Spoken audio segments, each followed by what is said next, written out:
The gig economy and credit. So, are you concerned how a new gig economy will affect individuals' ability to borrow money and purchase a home and obtain credit in the future? I know I am. I am concerned and, of course, wondering how all this new technology, such as artificial intelligence, the Internet of Things, are going to play into how we get things done here in Canada. Who will benefit the most and who will be negatively impacted and what will happen?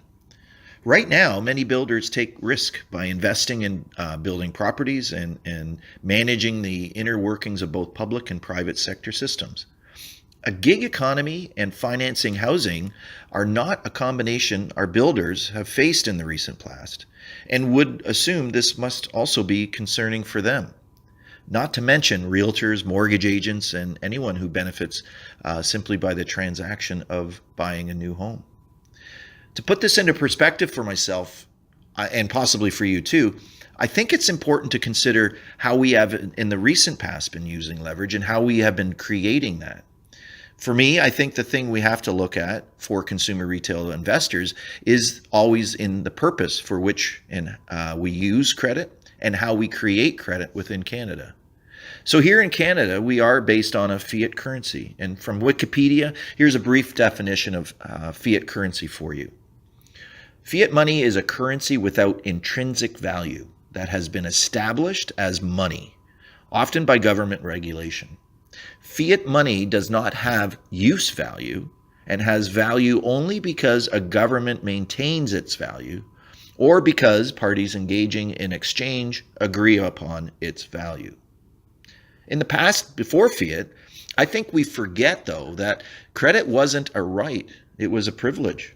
Our ability to create it was based on how much gold, basically, we had in the vault. And so you really had to be careful who and for what purpose you gave out credit.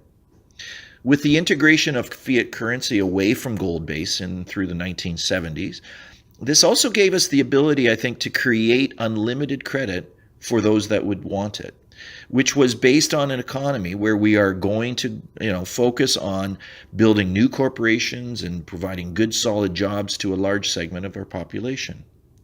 With the collaboration of industry, government, and banks, we showed confidence in our ability to employ individuals, provide insurance to them, and provide them mortgages should they require or wish to have them. No one would be turned down to not being able to, us not having enough gold in the vault, and a new direction was created. And for many Canadians, this new way of doing things opened up an unbiased ability to provide ourselves with shelter and transportation, something possibly that our own grandparents or great-grandparents couldn't have done. And so this is good stuff, right? But fast forward to today, though, and all of this is somewhat being challenged for the industry which manages the leverage. And also for us as consumer retail investors whose income is now not growing at the same rate, for example, as real estate values.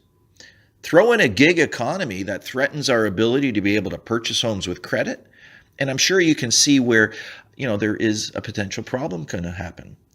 Things are going to change. I'm not sure any one individual is going to change this on their own.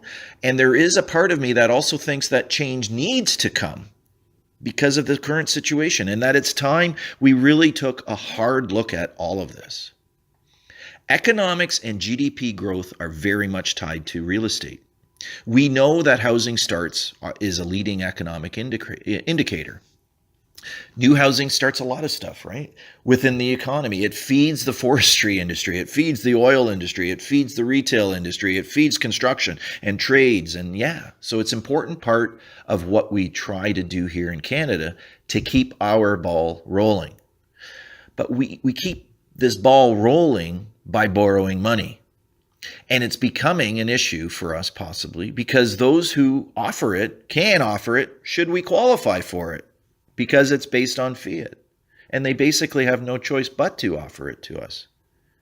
This, though, has caused us as Canadians to be leaders in household debt in the world, and that's not necessarily a good thing, right?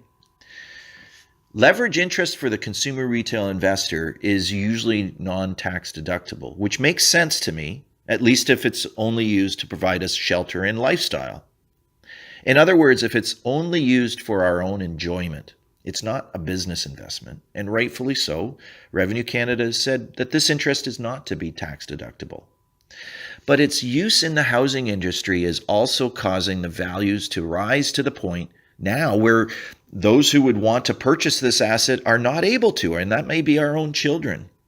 We may have outstripped ourselves, and if we're not careful and we keep doing this, we may be living in a world where the whole real estate market collapses, and now we're into defaults and bankruptcies and other significant social challenges. And yet, I think there is potentially some good that may be coming out of all of this too. If self-employment, gig, is where we are heading, self-employment when it comes to leverage is anything about lifestyle, and it's all about investment. And so perhaps we need to rethink what credit really is and why and when we use it moving forward. So millennials, if I were to give you any financial planning advice, which I'm not licensed to do, but as it relates to debt, don't think like your parents.